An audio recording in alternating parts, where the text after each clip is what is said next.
These days, China is South Africa's biggest trade partner, but ties between the two cultures began back in the 1600s, with Chinese convicts arriving from a Dutch colony in what is now Indonesia. Then, in the 1800s, the first Chinatown in South Africa was built here on Commissioner Street in inner city Johannesburg.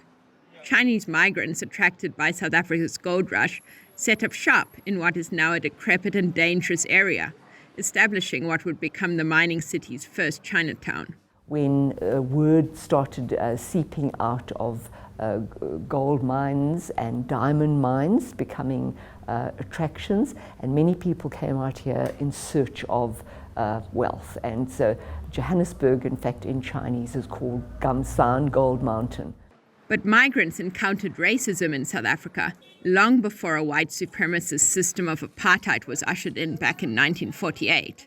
The Chinese were banned from mining and faced other kinds of discrimination.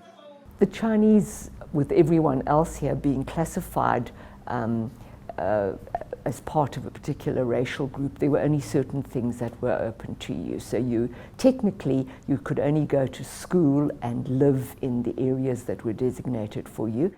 People of different races were even barred from marrying.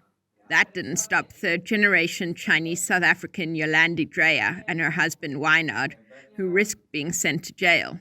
Because we were breaking a law that's on the statute, and they could have definitely have arrested us. We get every now and then a comment from the next generation.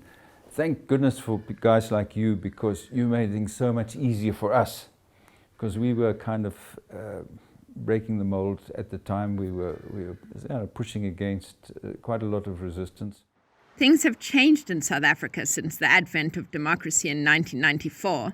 Now there are Chinese South Africans in government, like Michael's son, a Johannesburg city councillor who is with the opposition Democratic Alliance. But, he says, racism is still a problem.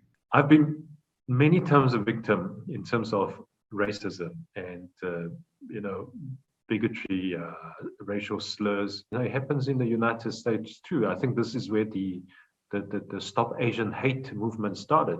We really need to, start something similar in South Africa. South Africa's old Chinatown was a hub for early arrivals, who were mostly Cantonese speakers from China's south. Now, as more Mandarin speakers move in, there is a new Chinatown, in Cyrildene, a safer suburb. Some 350,000 ethnic Chinese residents are now estimated to be living in South Africa, where they are part of the Rainbow Nation movement to celebrate the country's fusion of diverse cultures and people.